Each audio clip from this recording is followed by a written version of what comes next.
Statistics. Today we're going to have a look at inverse normal problems. We'll learn how to solve inverse normal problems by drawing the graph, writing a probability statement, finding an inverse normal value, and then writing an answer. Just a reminder that a normal curve is symmetric, single-peaked, and bell-shaped. And we can completely describe it by its mean and standard deviation. What if we want to go from a percentage or a proportion to find out what value we would need to be above or below or between to achieve that percentage?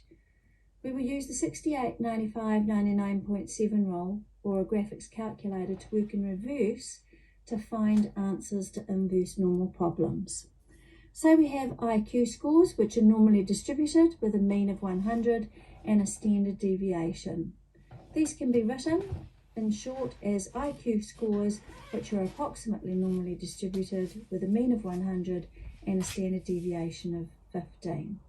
Say the Ministry of Education wants to know who falls in the lower 2.5% to target special programs for these students, who are in the upper 2.5% to provide extension programs for these students, and with an emphasis on national standards, are the majority of students, 95%, falling about the standard? How do we find the IQs that match these percentages? We can use the 68, 95, 99.7 rule to find inverse normal problems.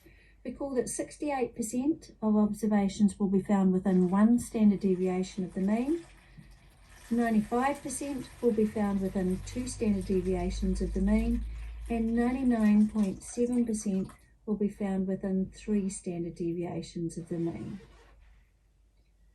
If we need to use half of these probabilities, we have 34% in the case of one standard deviation from the mean, 47.5% when we're dealing just one half of two standard deviations from the mean, and 49.85% when we're dealing with just one half of three standard deviations from the mean.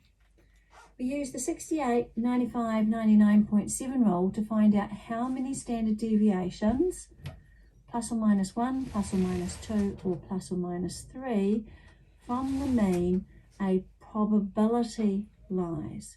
Then for any normally distributed variable, which we'll call x, with a mean, a population mean, and a standard deviation, we convert this unknown x value using this formula. X then becomes equal to the population mean plus the z-score times the population standard deviation, which is the inverse of the z-score used for normal probability problems.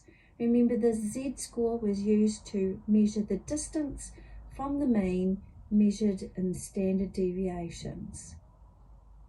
When you know the desired percentage but you don't know the x value that represents the cutoff, you need to use the z-score to work backwards. We need to draw the graph and write a probability statement. Use the probability to find out how many standard deviations this percentage is away from the mean. This is the z-score. And then use that z-score to calculate our unknown value of x using the formula. Then we'll write our answer as a sentence and in context. In the first instance, we're looking at IQ scores, remember, that are normally distributed with a mean of 100 and a standard deviation of 15. And the ministry wants to know who falls in the lower 2.5%. So we shade in the lower tail and we mark it as 2.5%. That 2.5% now becomes the right hand side of our equation, and we put that as a probability, not a percentage, so 0.025. On the left hand side we'll write our probability part of it.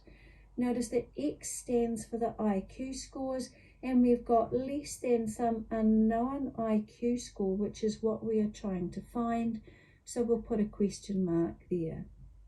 In the second instance, we're looking at who are in the upper 2.5%, So we shade this time in the right-hand tail, and our probability, we change our percentage into a probability, which goes on the right-hand side of our equation. And on the left-hand side, we put our probability part, and the X is going to represent those IQ scores, and it's greater than some unknown IQ score, which is what we're going to find out.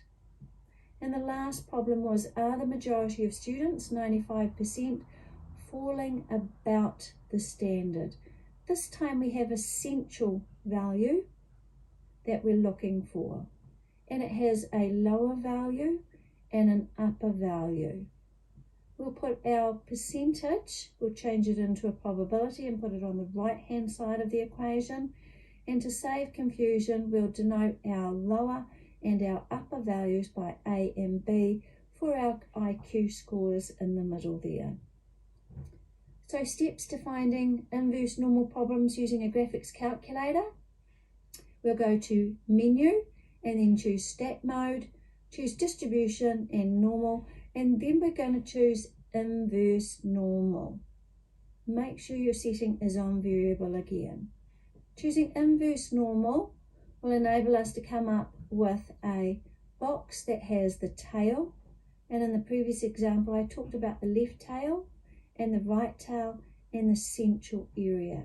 These are our choices that we have for tail.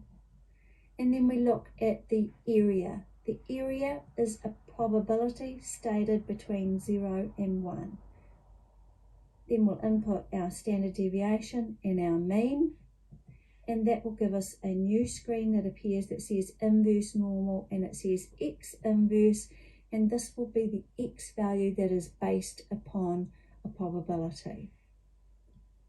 An online graphics calculator can be downloaded, and in the Week 5 lecture folder you will find some supporting sheets on using a graphics calculator for inverse normal problems, and also one for using the 68, 95, 99.7 rule for the inverse normal problems. It is well worth reading these. Let's have a look at the first problem where they want to find, the ministry wants to know who falls in the lower 2.5% to target special problems.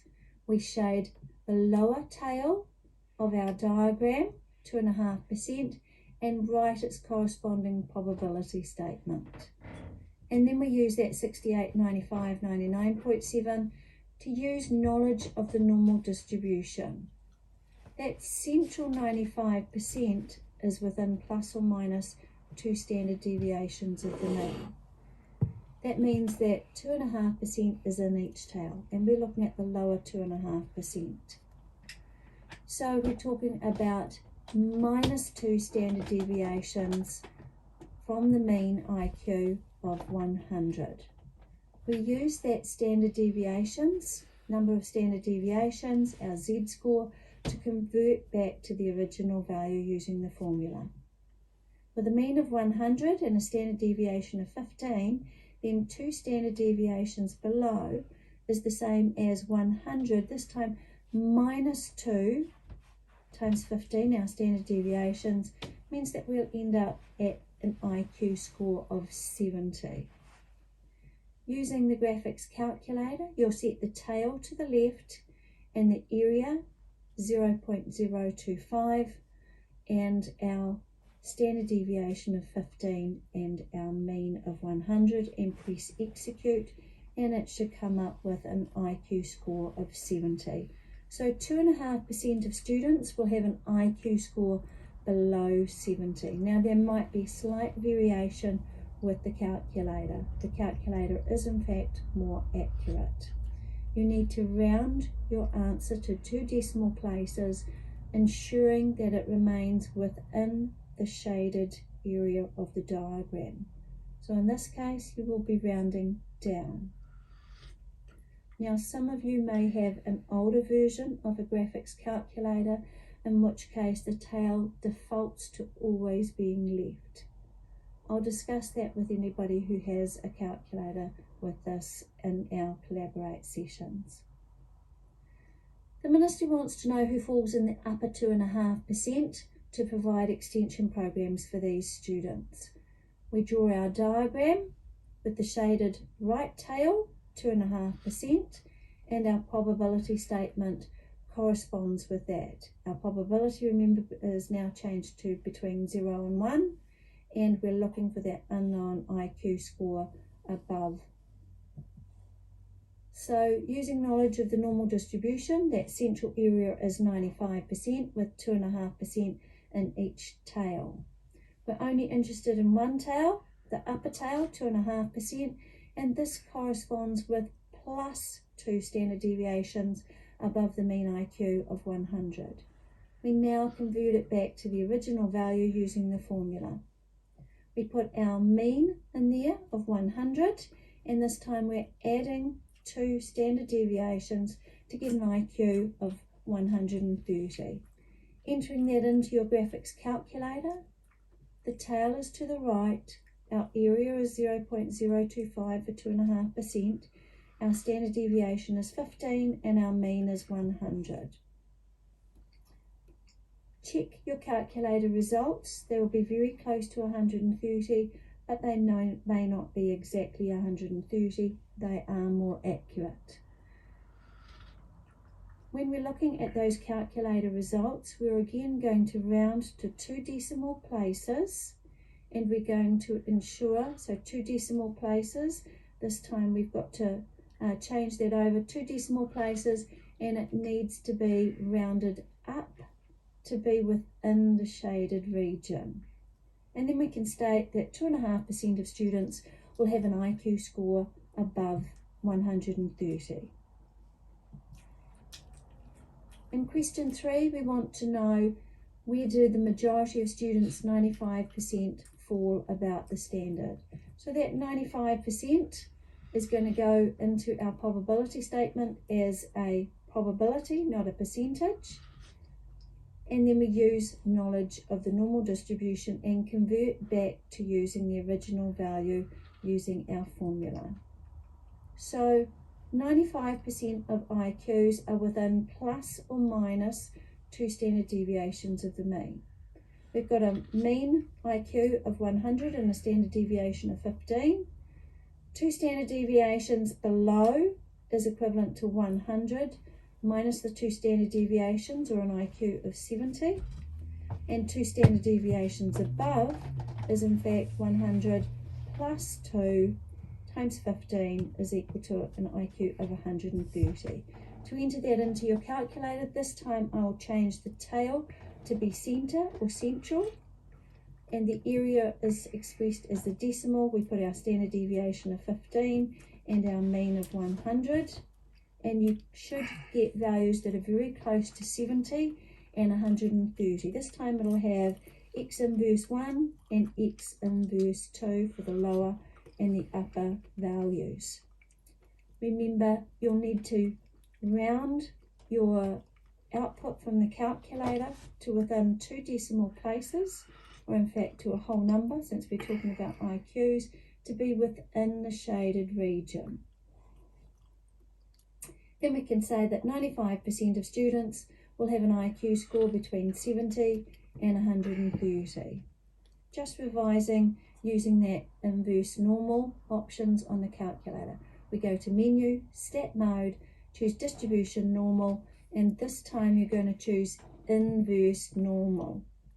When you've chosen inverse normal, remember that the tail, if we're looking at a less than problem, we're looking at below, then we choose the tail as left. If we're looking at above, then we choose the tail to the right, and if we're asked between, then we'll choose central. In each case, your area is going to be that probability between 0 and 1, and you'll put the population standard deviation and the population mean in. Press execute, and your screen will appear with an X inverse, and it'll actually state a value. From here on in, it's just good practice makes perfect, and there are some problems laid out in the week 5 normal and inverse normal handout. Please use either the 68, 95, 99.7 rule or the graphics calculator to be able to work out the answers to these questions. Here are the answers for the problems of the average female height of 161 centimetres and a standard deviation of 6.